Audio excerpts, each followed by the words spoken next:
Good morning, everyone. Today we have Dr. Karen Soon from Louisiana State University. She graduated with PhD degree from University of Kentucky in 2015, and then she continued in the same lab as a postdoctoral, so research associate, and then she moved to Rockefeller University in the postdoc position from October 2016 to February 2018. And after that, she joined Louisiana State University as assistant professor in the Department of Entomology.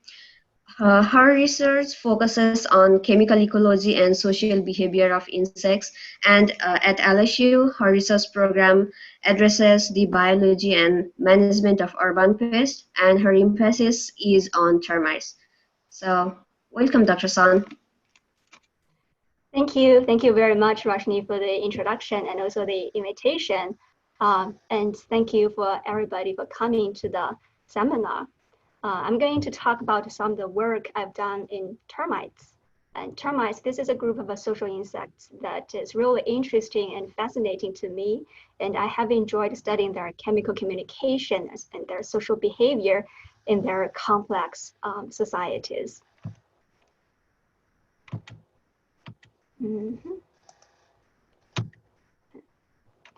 Here it is.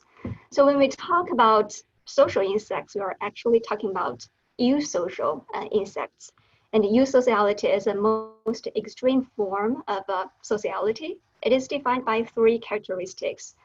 There are multiple generations in the same colony. Colony members take care of the brood cooperatively. And most importantly, there is a division of labor between the reproductive caste and the non-reproductive caste. So the reproductives include the queen, and in termites, there's also a king. The non-reproductive castes are workers and soldiers that are sterile helpers.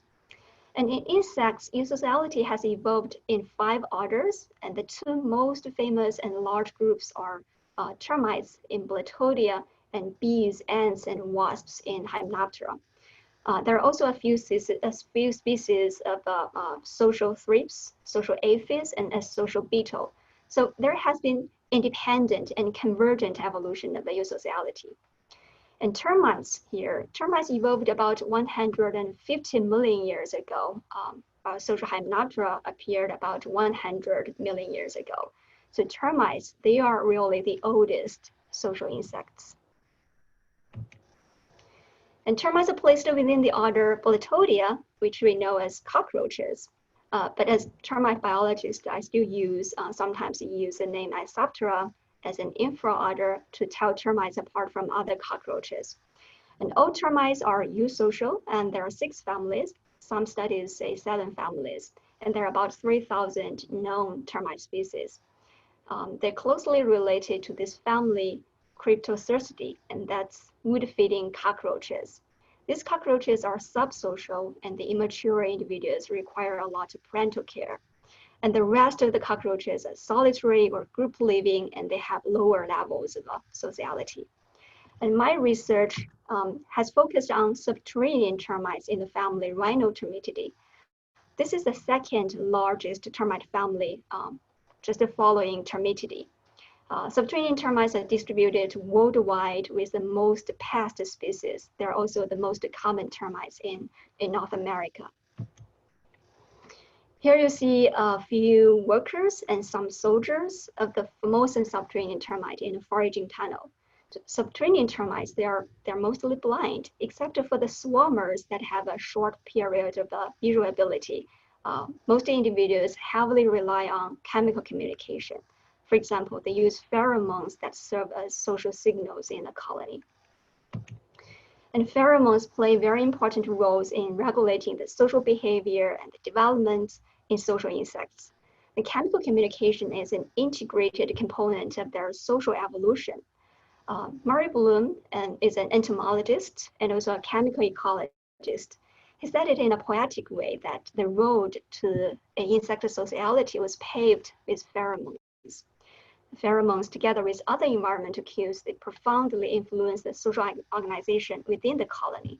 And the colony, as a supraorganism, achieves ecological success And on the other hand, they result in substantial structural damage and economic loss. So my research is centered around the understanding of how social behavior and caste development are regulated through chemical communication. First, I'm going to spend most of my time and talk about how reproductive division of labor is regulated in the colonies of the eastern subterranean termites. And next, I'm going to introduce some of the new and ongoing studies in our lab on the chemical perception in the Formosan subterranean termite. Okay, let's start with a story about reproductive division of labor. Before getting into this topic, I'd like to review some of the fundamental differences between social Hymenoptera and Blatodia. The first is their development. The ants and social bees, wasps, they are holometabolists.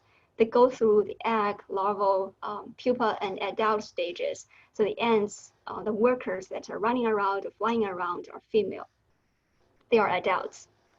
But workers, workers in termites are different. And termites, they're just like cockroaches. They're hemimetabolists. And the immature individuals assemble the adults in morphology, and they contribute to the labor force in the colony. So workers in termites, they are immature. The hemimetabolism gives termites really dramatic developmental plasticity, which I'm going to show you in a moment. The second difference is the sex determination. In Hymenoptera, they are haploid diploidy, and females are diploid, but males are haploid, developed from unfertilized eggs. Their colonies are composed of the queen. In some colonies, there are multiple queens, and all of the workers are female. This is important for the evolution of sociality in Hymenoptera, but it is not true in termites. In termite colonies, there's also a king, and there are both female and male in every caste. Both sexes are diploid. This is important because for many studies, we have to consider both sexes and address sex specificity. For example, the reproductive pheromones in social Hymenoptera are just the queen pheromones. But in termites, the reproductive pheromones, the king, might produce a different or the same pheromone that is as important. And we cannot neglect the males in termite colonies. And this is a caste developmental pathway in subterranean termites. Termites have dramatic developmental plasticity influenced primarily by the social environment, and they generated this really complex caste system. Here you see a termite hatches from the egg and start to differentiate at the third molt. And this individual takes either the apterous pathway and becomes a worker, or the imaginal pathway and becomes a nymph with wing buds. Most nymphs eventually develop functional wings and disperse as alates. And a pair of female and male alates, they shed their wings, they found a new colony together, they become the primary queen and king. In termites, however, there's another major type of reproductives. If the primary queen and king die, some colony members differentiate into neotenic reproductives and replace the primary queen and king, inherit the breeding position.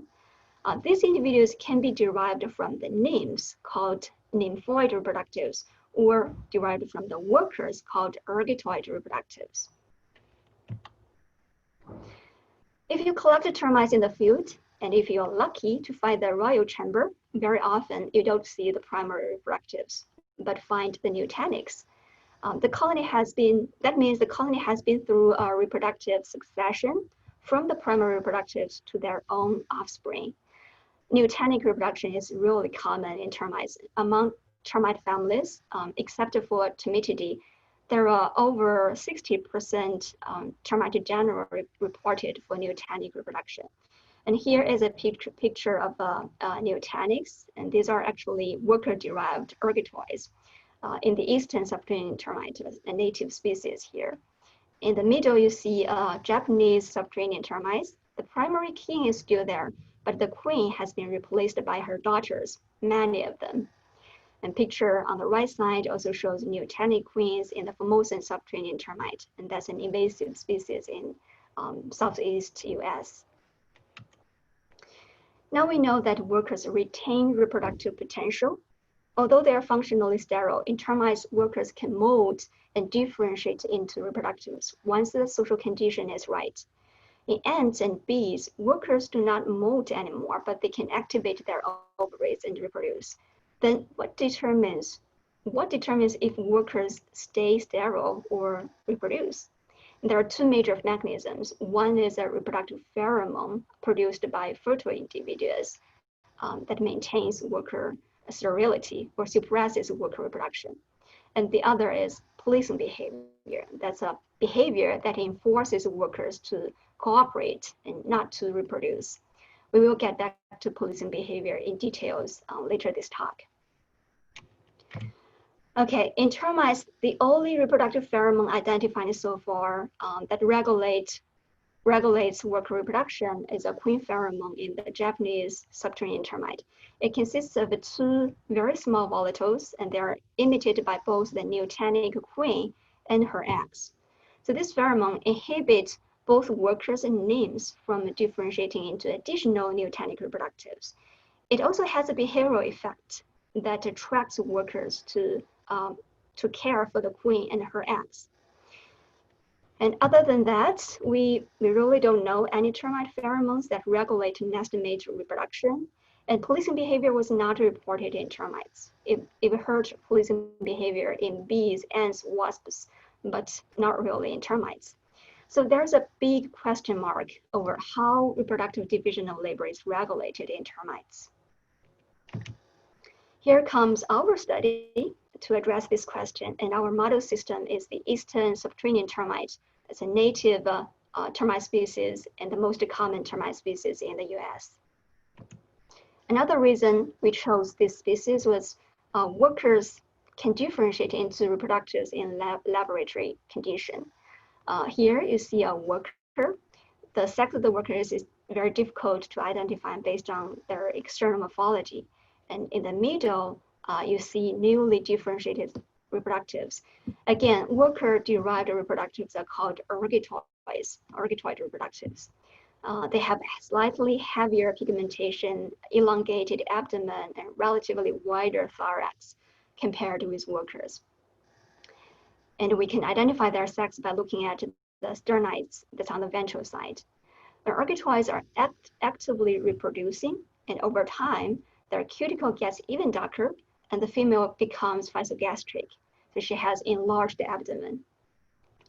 And with this system, we asked three questions. The first is, how is ergitoid differentiation influenced by the social environment, and specifically by the presence or absence of reproductives in the colony? And the second question is there any behavioral regulation during the reproductive succession, namely policing behavior, that enforces some individuals to cooperate and not to reproduce? And the third question is, we want to know what are the chemical cues that mediate these developmental and behavioral processes. Okay, to address the first question, how ergitoid formation is influenced by existing reproductives in the colony. Again, we have to examine both sexes in termites and test if the regulation is sex-specific, if females only inhibit females and males only inhibit males. So isolated groups of 100 workers and did 4 treatments. The workers were kept with no reproductives, with only a fertile female, a male, or a pair of fertile reproductives. Then we checked how workers responded behaviorally, developmentally. The results turned out to be very exciting. We found what we expected, and we found even more. The regulation is indeed sex-specific, and there's not only inhibition, but stimulation. We documented formation of both female and male ergitoids. And first, let's take a look at the formation of female ergitoids over time. In the control, if there were no reproductives, a few female workers developed into ergitoids over 60 days. But if we gave them a male ergitoid, more female ergitoids appeared. So they got stimulated by the male. If we gave them a female or a pair of both sexes, there was basically no female ergatoid formed. They got inhibited. And for the formation of male ergatoids, we found a similar pattern. So they got stimulated by a female reproductive, but inhibited by a male or a pair. So what happens here is reproductives inhibit workers of the same sex, but they stimulate the opposite sex to differentiate into reproductives. So in case the colony loses only the queen or the king, the existing reproductive can stimulate others, the opposite sex, to become the mating partner, and the colony can resume reproduction very soon.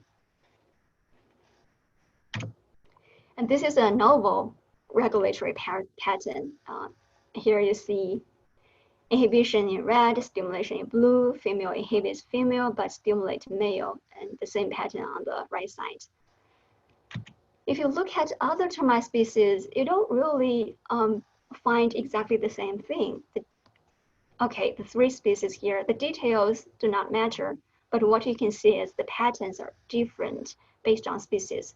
And many termite species haven't been thoroughly investigated yet, but it's definitely worth looking at the different termite lineages in future and comparatively analyze the regulatory pattern as well as the mechanisms.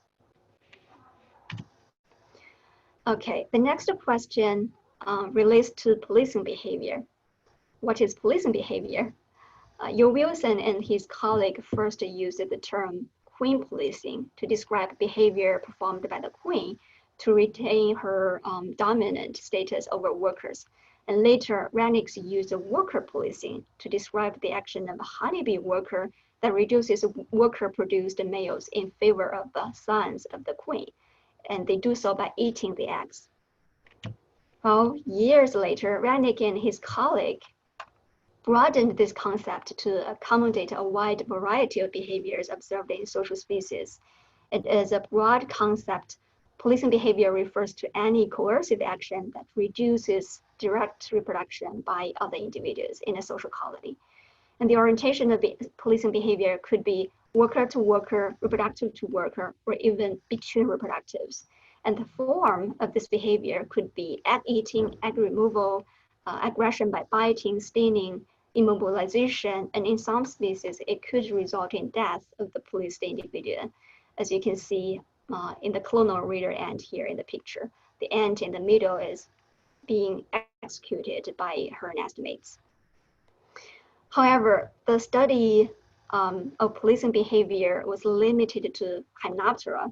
You heard it in honeybee, ants, wasps, but there was no report of policing behavior in termites.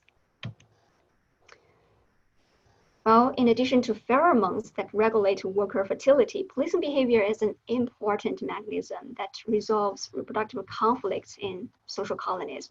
This conflict involves genetic conflict. That's when individuals try to maximize their own reproductive success because they are more related to their own offspring than the queens. It also involves the allocation of resources needed for reproduction. If too many individuals reproduce, it causes increased demand for brood care and reduced labor force because egg-laying individuals, they do very little work. They're not very good helpers, and the colony pays a cost if overreproduction happens. So, is there reproductive conflict in termites?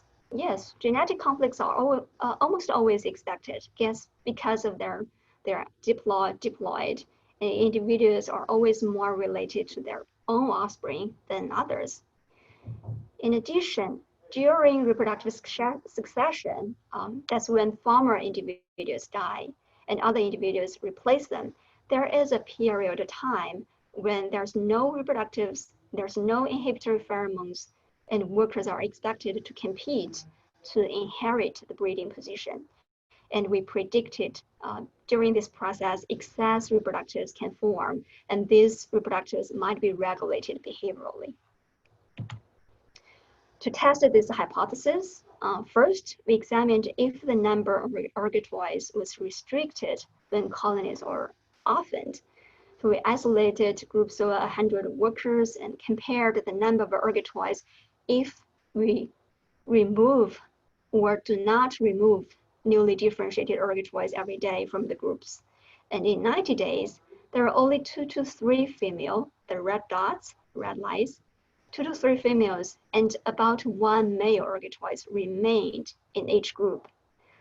But significantly more can differentiate if they were taken out from the group every day. So this means a relatively higher proportion of ergotoids can be produced in the colony, but the colony only sustain a small fraction of them. And we did notice a behavioral component from that experiment. If the ergotoids were not removed, some of them stayed intact, as you can see in the yellow square, but some of the reproductives were injured and cannibalized, as you can see in the red circles. So next, I worked together with this really great and hardworking undergraduate student, Jordan Hampton. We addressed 2 questions, including who is in control of this behavior? Is it aggressive interactions between ergotoids, or is it workers that selectively cannibalize the excessive reproductives? And among all the ergotoids, who has a priority to survive and to reproduce? So from a behavioral assay with more than 30 colonies observed with thousands of hours of videos recorded, we eventually captured 7 behavioral events. And here is what we saw. And this behavior is a cooperative effort. I'm going to get rid of the laser point. Okay. This behavior is a cooperative effort between ergotoids and workers. It begins with 2 ergotoids interacting with each other. One attacks the other until it's injured, and workers cannibalize the victim. I'm going to show you several movies for this behavior. We marked all the ergotoids, and here the attacker is marked in orange on the head, and the victim is in white. There are 2 bystanders, one in dark gray and one in light gray. Those are the ergotoids who did not involve in the aggression. Okay. Now you can see the orange ergotoid is holding the white one on the abdomen very tightly, and then took a big bite that caused the victim to quickly flee. The victim at this point is still alive. And immediately after the attack, the attacker started to vibrate the body toward every direction. So vibration is an alarm behavior, and termites vigorously shake their bodies to produce substrate-borne signals to alert their nestmates. And very interestingly, the bystanders did the same thing. Here's the dark green bystander vibrating. It didn't even involve in the fight. We think they performed this alarm behavior to recruit workers, or it might be a signal to inform workers that they are not the victim. Do not eat me. And the victim completely loses in this game. It doesn't fight back. It never vibrates. Now you can see the victim in white is surrounded by a group of workers and being cannibalized alive. The bystander is still vibrating, as well as the attacker. Okay. And following this behavioral documentation, we conducted another assay, and we found the age of ergotoids played an important role in this behavior. And every time it was an earlier differentiated ergotoid attacking a later differentiated one in both females and males. So inheritance of the breeding position in termites is an older win scenario. It's on the first come, first served basis. Now we have evidence that policing behavior does happen in termites, and this behavior might be more widespread than previously considered. And this policing behavior in our floppies is comparable to the sting smearing behavior in a ponerine ant.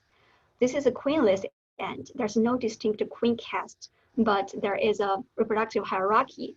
If the dominant female or the alpha female is challenged by another female, she chemically marks the pretender using her stinger, and that female is then policed by the lower ranking workers. And this cooperation allows the alpha to inflict punishment indirectly and maintain her dominant status without having to fight. And similarly, in termites, the attacker makes only one bite without killing its rival, and the workers get the job done. And we think this represents a very interesting and also important evolutionary convergence between social Hymenoptera and Boletodia. Moving on to the next question, what are the chemical cues involved in the developmental and behavioral regulation of the worker reproductive transition? For this, we focused on cubical hydrocarbons, or CHCs. This is a class of the very interesting compounds in insects. CHCs, the hydrocarbons are compounds of the waxy layer on the insect cuticles. They are present in all insects as a desiccation barrier. But these compounds involved as signaling molecules in many species. For example, sex pheromones in some solitary species, and in social insects, CHCs play roles in the recognition of species, nestmates, and casts. In addition, CHCs commonly correlate with ovarian activities and encode reproductive information. For example, they can indicate the fertility and dominant status. They're also found to be involved in policing behavior in a few species of Hymenoptera, and they allow the recognition of actively reproducing workers and worker-laid eggs, so other individuals can police them. In Hymenoptera, several queen pheromones have been reported to be CHCs, and these pheromones maintain worker sterility and queen dominance. There are some controversies about the pheromonal activities of CHCs in mediating worker physiology, but the correlation of CHCs with reproduction and the role of CHCs in behavioral regulation are widely supported in social species. In termites, henicosane, C21, is a compound identified as a royal recognition pheromone in Orphalopes. And this is the only recognition pheromone reported so far in termites. And that's a 3-chain alkane with 21 carbon. It is produced by both neotenic queen and king as a recognition pheromone, but this compound is not detected in workers. And the role of CHC, however, in regulation of nestimate fertility and policing behavior is unknown in termites.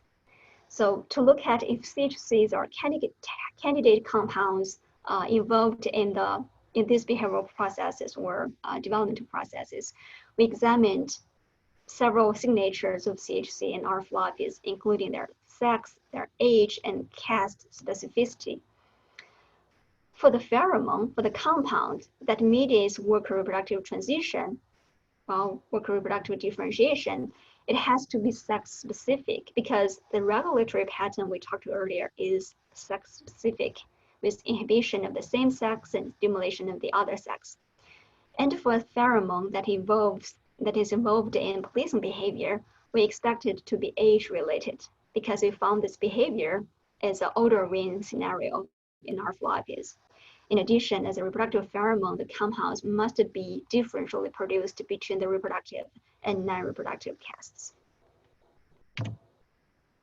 Okay, first, we analyzed the hydrocarbon profiles of workers and the virgin ergatoids of both sexes that were in 2 age groups. The younger ones, 2 to 3, about 3 to 4 days post-differentiation, and the old ones, 20 to 25 days post-differentiation. And we found the total amount of DNA when they were normalized to the body mass increased significantly after differentiation and further increased with age. But there's no significant difference between female and male in each age group. So the red bar and the blue bar in each age group, they're very similar. We also look at mated and actively reproducing ergatoids in comparison with workers. Again, increased amount of CHCs, but females do not differ from males significantly. And here you're looking at the CHC profiles of a worker, female and a male ergatoids. We analyzed the 22 hydrocarbons, and those peaks are numbered here. Here, you see a group of a long chain and methyl-branched hydrocarbons that are present in ergatoids. But in workers, these compounds are either not detectable or found in much lower quantities. And on the left side, you see triclosan. This compound is also enriched in ergatoids, and here's our data. So this compound is not enriched in young virgin ergatoids, but quantitatively increased in older individuals, as well as mated ergatoids. And the principal component analysis based on the CHCs revealed a strong separation between workers and ergatoids.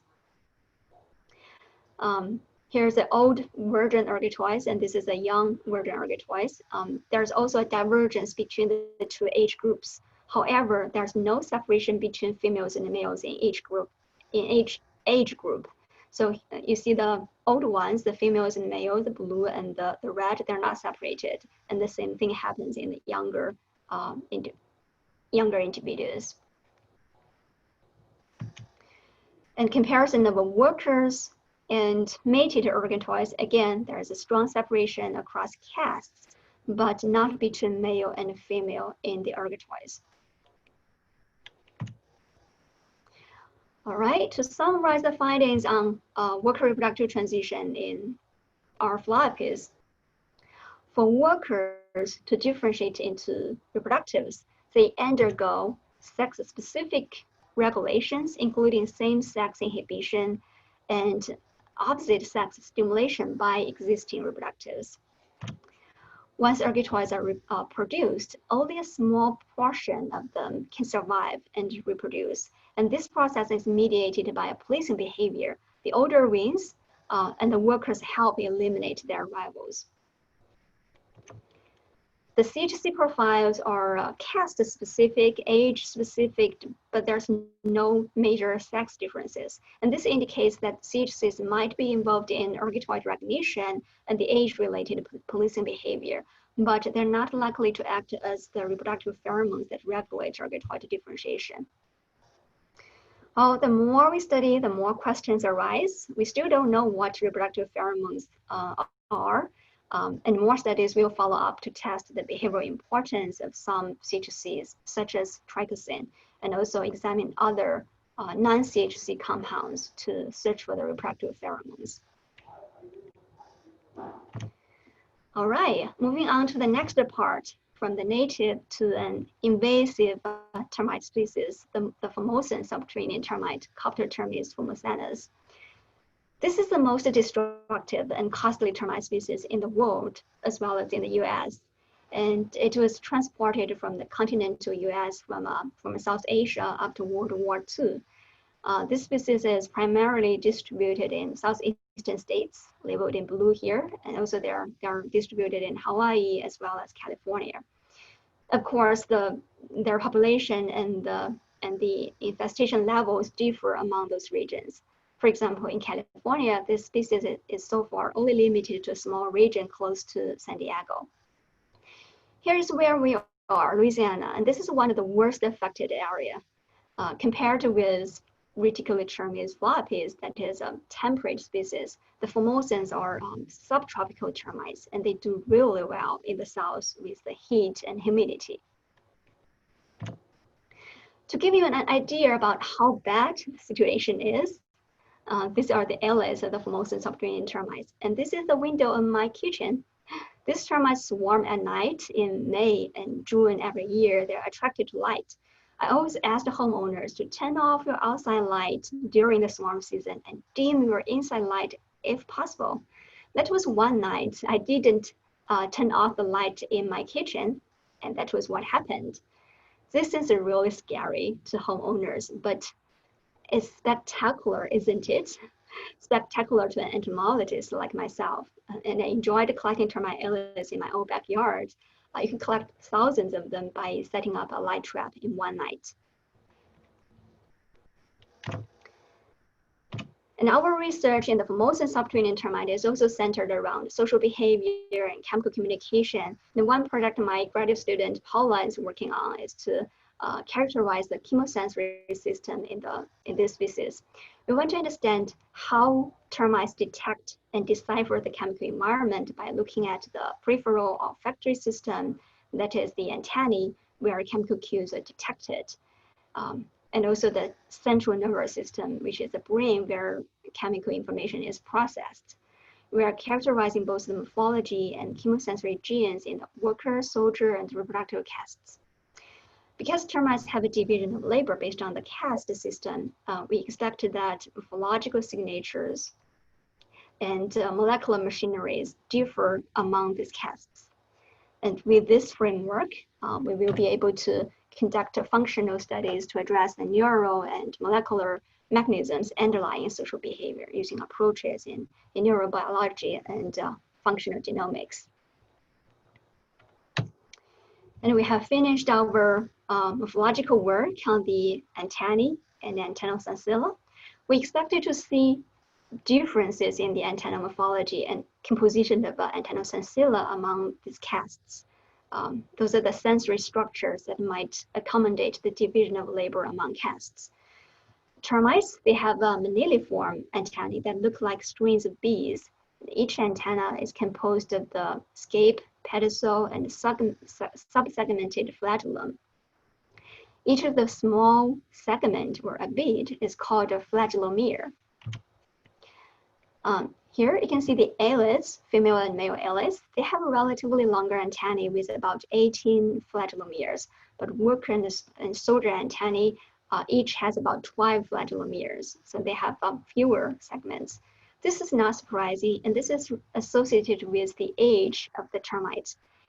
Each time a termite molts, it develops a new flagellomere from the proximal end of the flagellum, that is about here. So eyelids are the adults. Eyelids are actually the only adults in a termite colony. They have molted more times than the workers and soldiers, which are immature individuals. That's why they have longer antennae and more flagellomeres. And we have found 9 types of antennal sensilla in every caste, including worker, soldier, female, and male eyelids. And 4 of the types of the sensilla are chemosensilla, and they are labeled in blue here. The chemosensilla are the most abundant on the antennae. They're making over 90% of the total number of sensilla. And the other sensilla are mechano or hygrothermal sensilla with different functions. But there's no sensilla that is unique to a certain caste. They all have them all. We also found that each worker and soldier antenna is covered with more than 1,000 sensilla. And this number doubles in eyelids. But no matter which caste it is, we found there's a similar distribution pattern of the sensilla along the antenna. So the distal end has the most abundant sensilla, mostly chemosensilla, but there are not many sensilla on the proximal end closer to the head. So just like human fingertips that has increased touch sensitivity because of the mechanoreceptors underneath our skin, the antennal tips of the termites may have increased sensitivity for smell, and that might be linked with some important social behaviors. And we used the principal component analysis to visualize the data based on the 9 types of sensilla, and we found that the reproductive individuals, the female-male eyelids, are divergent from the non-reproductives, the workers and soldiers here. And there are 2 types of sensilla that are enriched in eyelids. Those are Triticum 2 and Basconica. Both of them are chemosensilla. So our hypothesis is partially supported. So there are structural differences between reproductive and non-reproductive individuals, but we don't see differences between workers and soldiers. In addition to the morphological differences, the behavioral differences among those castes might be further explained by differences in the gene networks and also the neural activities, which we hope to study in future. At the same time, we are working on the chemosensory genes for most subterranean termite. And another ongoing project is to investigate how foraging behavior is mediated by social conditions and what are some of the molecular mechanisms. On the left is a picture of the foraging tunnels constructed by termites. On the right, and here's me and Joe McCarthy, and this is a student working on this product.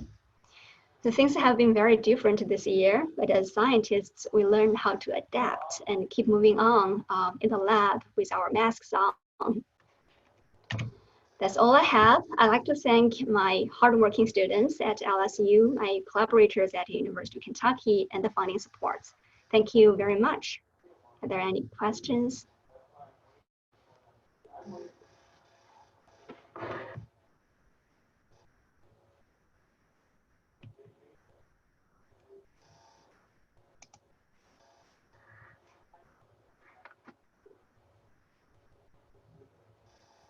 Okay, here I see one. Eric, is that you speaking? Yes, it was me. I was just saying if you can pull up the Q&A, we have at least one question there. Okay, yeah. I have one question from Matthew. He said your graph on ergatoid formation indicated that the colonies seem to stabilize ergatoid population at 2 reproductives if they aren't removed. In these cases, will these 2 ergatoids become into conflict with each other? If they don't attack each other, do they stimulate worker policing of their rivals' eggs? Well, that's a very good question. Yeah, we did find, well, actually about, in a group of about 100 termites, we found about 3 females and about 1 male ergatoids. That's about the stable number. And the specific proportion of ergatoids or specific proportion of reproductive individuals over a colony, this would depend on the colony size. In a larger colony, there might be more reproductives. Yes, the colony can tolerate multiple reproductive individuals. And in the field, people actually found there could be hundreds of neotenic queens. The potential conflict is very low, and the more reproductive there are, and the more the higher reproductive output the colony would be. And at a certain stage, I would expect that they do not aggress each other anymore. And the aggression we observed only happen a few days after their differentiation. So if they don't attack each other, do they stimulate worker policing of their rivals' eggs?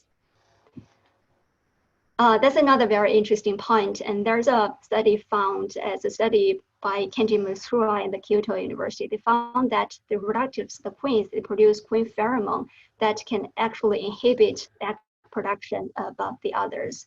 So that's also a regulatory mechanisms to maintain the balance of the colony. Because if there are too many individuals reproduce, there would be a lot of demand for brood care. So they actually regulate each other. We don't have evidence in our floppies, but that would be very interesting to look at. The study they found the inhibitory effect of the queen pheromone was in a Japanese subterranean termite, Reticulotermes spiratus.